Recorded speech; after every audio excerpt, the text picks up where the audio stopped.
الحمد لله رب العالمين وبه نستعين على أمور الدنيا والدين أشهد أن لا إله إلا الله وأشهد أن محمدا عبده ورسوله اللهم صل على محمد وعلى آل محمد كما صليت على إبراهيم وعلى آل إبراهيم وبارك على محمد وعلى آل محمد كما باركت على إبراهيم وعلى آل إبراهيم في العالمين إنك حميد مجيد أما بعد فيا عباد الله اتقوا الله حق تقاته ولا تموتن إلا وأنتم مسلمون أعوذ بالله من الشيطان الرجيم بسم الله الرحمن الرحيم وأن المساجد لله فلا تدعوا مع الله أحدا صدق الله العظيم. Majelis yang dirahmati Allah Subhanahu wa taala. Mari senantiasa kita bersyukur kepada Allah atas segala limpahan rahmat dan karunia-Nya kepada kita bersama. Nikmat iman, nikmat Islam, nikmat kesehatan, nikmat kesempatan untuk kita dapat hadir di rumah Allah yang mulia ini, menjalankan ibadah kepadanya. Salawat dan salam kepada Nabi besar Muhammad sallallahu alaihi wasallam yang telah membawa umat manusia dari zaman jahiliyah ke zaman yang penuh berilmu pengetahuan. Majelis yang dirahmati Allah Subhanahu wa taala, panitia memberi tema untuk kita bahas pada kesempatan ini, masjid sebagai poros peradaban. Majelis yang dirahmati Allah Subhanahu wa taala, kalau kita membaca Sirah Nabawiyah, membaca fikih masjid, membaca literasi yang beredar saat ini, maka kita bisa sampaikan beberapa hal terkait dengan masjid. Begitu Rasulullah hijrah dari Mekah ke Madinah, langkah awal yang dia ambil adalah membangun masjid. Masjid yang pertama dibangun adalah Masjid Quba. Proses waktu terus berjalan. Kondisi umat muslim semakin banyak. Maka Rasulullah bersama sahabat berfikir dan bermusyawarah. Dibangunlah kembali satu masjid besar, namanya Masjid Nabawi. Majelis yang dirahmati Allah Subhanahu wa taala, masjid di dalam Islam bukan hanya tempat ibadah. Sejak zaman Rasulullah, masjid memiliki peran sentral dalam membangun masyarakat dan peradaban. Masjid Nabawi misalnya, masjid itu dijadikan Rasulullah sebagai pusat pemerintahan, sebagai tempat belajar mencari ilmu pengetahuan, sebagai tempat bermusyawarah, sebagai tempat menyambut tamu dari luar kota Madinah, sebagai tempat pelayanan kesehatan, sebagai tempat mengatur strategi peperangan, sebagai tempat pelayanan kesehatan, sebagai tempat diajarkan bagaimana berpolitik secara Islam, mementingkan masyarakat, bukan mementingkan pribadi dan golongan. Andai Rasul mementingkan diri dan golongan, agama ini pasti tidak sampai kepada kita pada hari ini, karena dia pentingkan adalah pribadi dan golongan. Rasul tidak demikian. Rasulullah berpolitik secara Islam. Rasulullah berpolitik secara mementingkan kepentingan umat, kepentingan masyarakat di atas segala kepentingan. Masjid diperankan sebagai tempat sosial, membantu yang fakir, membantu yang miskin, mentransformasikan ilmu pengetahuan. Di masjid berkumpul para ilmuwan, di masjid digodok para ulama, di masjid digodok para cendekia. Dari masjid semuanya berlaku sesuatu yang diharapkan mendapat nilai membangun peradaban yang lebih mulia. Majelis yang dirahmati Allah Subhanahu wa taala. Di sisi lain, pada masa itu masjid memberikan kontribusi yang luar biasa dalam perkembangan Islam. Tidak hanya yang kami sebutkan tadi di atas, tetapi di masjid berkumpul para teknokrat, berkumpul para ilmuwan, memikirkan bagaimana mendongkrak kehidupan masyarakat dari masyarakat yang berada di kelas yang paling bawah menuju masyarakat yang madani. Itulah zaman pada masa Nabi, zaman pada Rasulullah. Masjid itu diperankan sebagai pusat kebudayaan yang luar biasa. Masjid itu diperankan sebagai tempat dari segala sisi, konteksnya memajukan peradaban dunia, merubah peradaban dunia. Sebelum Islam, masyarakat terkotak-kotak, masyarakat terpecah-pecah.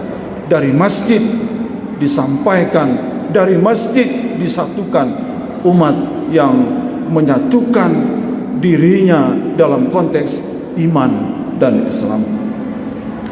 Majelis yang dirahmati Allah Subhanahu wa taala, ayat yang kami bacakan tadi termaktub dalam surah Al-Jin ayat 18. Innal masajidallah fala tada'u ma'allahi ahada.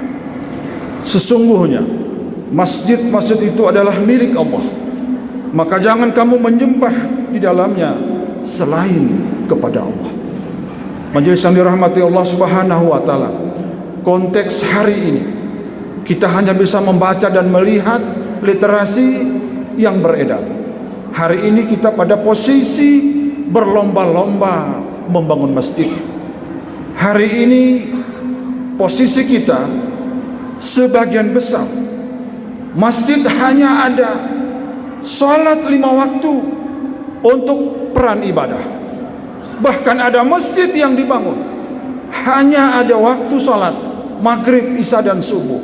Bahkan ada yang paling ironis, masjid hanya ada salat maghrib, isya, subuh, zuhur, asyar. Mereka berlalu tidak memerankan masjid sebagai tempat yang sudah kami sampaikan di atas tadi. Padahal membangun masjid itu butuh dana yang besar. Membangun masjid itu semangat kita itu besar. Membangun masjid itu butuh pemikiran yang hebat. Apalagi membangun masjid pada saat ini. Masjidnya tidak kecil, besar, megah, mewah. Tetapi jemaahnya rata-rata ada imam, ada muazzin, ada 3 atau 5 dan 10 yang menjadi makmum. Ironis memang, itulah yang terjadi hari ini. Ketika kita jauh dari masjid, apa yang disebutkan oleh intelektual kita, ulama kita, bahwa masjid ketika kita jauh, maka kita akan jauh dengan Allah. Masjid bagian dari membentuk karakter. Masjid mentransformasikan ilmu. Masjid bagaimana menggodok akhlak. Inilah yang hari ini PR yang harus kita selesaikan secara bersama-sama. Bagaimana hebatnya niat dan semangat membangun masjid. Kita berharap begitu juga hebat dan niat untuk mengajak keluarga menuju masjid. Jemaah hari ini tidak hanya hadir dan datang, salat lalu pulang. Tetapi di jemaah itu ada suatu solusi yang harus menjadi solusi ketika ada persoalan di masjid. Katakan ada air yang kurang, katakan ada lampu yang putus, katakan ada kebersihan yang kurang, dan lain-lain sebagainya. tidak hanya mampu mengkritik, kritik lewat media, kritik lewat tulisan, tetapi kita adalah bagian yang bertanggung jawab dengan rumah Allah ini. Tidak hanya masjid ini, ketika nanti kita pulang ke tempat kita, mari kita perankan masjid ini kembali sebagai perannya menggodok umat secara keseluruhan menuju masyarakat di suatu tempat. Anak-anak yang kita didik, pemuda yang kita bantu di masjid, pemuda yang kita godok di masjid, satu hari mereka akan menjadi pemuda yang tangguh, tidak bermentar kerdil, jauh dari narkoba, jauh dari pencurian, jauh dari malas, jauh dari sesuatu yang tidak memungkinkan dia tampil ke depan. Itulah kewajiban kita hari ini. Tidak hanya datang ke masjid, salat, pulang. Tidak ada silaturahmi dengan tetangga, dengan jemaah yang lain. Tidak ada bertanya, Bapak Ibu dari mana, kenapa di sini salat. Itulah sesuatu yang hari ini perlu kita kembangkan, saudaraku-saudaraku semuanya. Mudah-mudahan dimanapun kita tinggal, masjid yang kita miliki, masjid yang kita bangun itu memberi kontribusi kepada generasi kelak yang waktunya nanti titipan itu, titipan hari ini akan mereka kembangkan pada masanya yang berbeda, pada waktunya yang berbeda, pada alam mungkin yang berbeda juga. Karena alam terus hari ini, gunung, pohon, laut, semua disikat, hutan ditebang, laut dijarah, dan lain sebagainya. Kalau ini tidak kita pelihara, anak-anak kita akan hidup pada masa yang tidak seperti hidup pada masa kita pada hari ini. Majelis yang dirahmati Allah Subhanahu wa taala, jika kita melihat kondisi kita hari ini dari sisi sosial budaya, perubahan-perubahan itu terus berlangsung. Ada masjid yang dulu viral, ada masjid beberapa hari yang viral, berbulan-bulan viral. Kalau tidak ada perubahan, tidak ada perbaikan, tidak ada solusi bagaimana mengikat saudara-saudaranya untuk masuk ke masjid, berjemaah di masjid, yang viral itu akan tinggal. Orang hadirnya itu yang dia lihat. Tetapi coba kalau ada sesuatu yang mereka lihat, di masjid ini ada kajian, di masjid ini ada tausiah, di masjid ini ada bantuan fakir dan miskin, di masjid ini disediakan fasilitas yang lain, maka orang-orang akan tertarik untuk itu. Maka saudara-saudara yang datang dari luar akan tertarik untuk itu.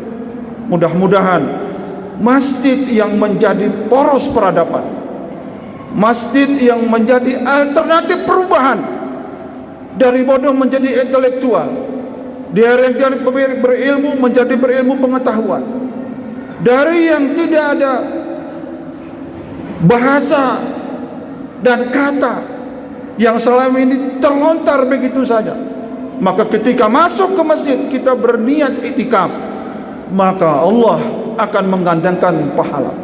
Di masjid tertata kalimat dan kata bagi kita untuk berbicara. Di masjid tertata pergaulan antara kita dengan kita. Di masjid terdengar suara-suara orang-orang, saudara kita yang membaca Al-Quran satu ayat demi ayat. Di masjid terjadi interaksi dan tanda tanya untuk mendalami ilmu dan pengetahuan, untuk mendalami agama, mencontoh akhlak dan moral dari saudara-saudaranya yang hari ini duduk iktikaf di masjid, mengadukan nasibnya kepada Allah, beriktikaf di masjid, memohon ampun dan petunjuk kepada Allah, beriktikaf di masjid, memohon doa kepada Allah supaya anak-anaknya, keluarganya, para pemimpinnya, para tetangganya untuk lebih dekat ke masjid. Majelis yang dirahmati Allah Subhanahu wa taala, mari kita bangkit secara bersama-sama, mengajak anak cucu dan saudara kita memakmurkan masjid, mengajak untuk berjemaah di masjid, karena masjid menunggu kita. Mari kita pelihara masjid, pelihara rumah Allah. Tidak cukup pengurus, tidak cukup panitia, kita juga diberi kontribusi untuk itu. Mari sampaikan saran dan pendapat. Andai hari ini kita punya ilmu pengetahuan lebih, berbagi. Andai hari ini punya Allah, diberikan Allah kelebihan harta, Mari kita infakkan, kita sedekahkan. Andai hari ini kita punya yang lebih dari yang lain, berbagilah untuk memakmurkan rumah Allah. Ajakan ini kita sampaikan bukan khusus untuk masjid yang kita cintai ini, tetapi lebih luas. Karena di masjid di Aceh Tengah ini ada 262 masjid yang butuh, yang selalu pintunya terbuka, yang mengharapkan kehadiran jemaahnya. Kalau masjid ini punya nyawa, bayangkan yang luas dan lebar seperti ini. Anda jemaahnya di 5 kali dalam satu hari, cuma 1 saf dan 2 saf, pasti dia akan nangis. Karena panitia dan semuanya, Allah Subhanahu wa Ta'ala sudah menjamin bahwa keberadaan masjid itu memberikan kontribusi dan perubahan untuk kehidupan pribadi, golongan, dan peradaban umat manusia. Semoga Allah Subhanahu wa Ta'ala memberi kita kekuatan lahir dan batin untuk terus berikhtiar di sisa-sisa usia kita ini, menambah amal ibadah melalui salat jemaah di masjid dan di rumah ibadah, baik manasah atau musalla di tempat kita. Mudah-mudahan kehadiran kita ke masjid itu menjadi contoh bagi anak-anak kita, cucu-cucu kita, dan saudara-saudara kita yang hari ini lalai ketika azan berkumandang. Mereka masih jualan, mereka masih berinteraksi untuk mencari harta. Tidak jauh-jauh di sekeliling masjid kita ini pun seperti itu. Kami pernah diprotes, Pak Ketua, azan berkumandang, saudara-saudara Bapak itu masih jualan. Azan itu panggilan. Allah saja melalui muazzinnya memanggil tidak mau salat, apalagi kami. Sama seperti Bapak, sama-sama kita mengharapkan ridha Allah. Mudah-mudahan konteks khutbah hari ini sedikit menggugah hati kita untuk mengembalikan masjid ini kepada fungsinya, fungsi yang telah merubah peradaban manusia dari terpecah-pecah, terkotak-kotak, menuju bingkai Islam, bingkai keimanan yang diakumulasi melalui kegiatan-kegiatan yang dilakukan di masjid tempat kita ini atau di masjid yang lain. Demikian khutbah yang dapat kami sampaikan, mudah-mudahan bermanfaat. Barakallahu lakum fil Qur'anil azim wa nafa'ani wa iyyakum bima fihi minal ayati wa dzikril hakim wa taqabbala minni wa minkum tilawatahu innahu huwal ghafurur rahim.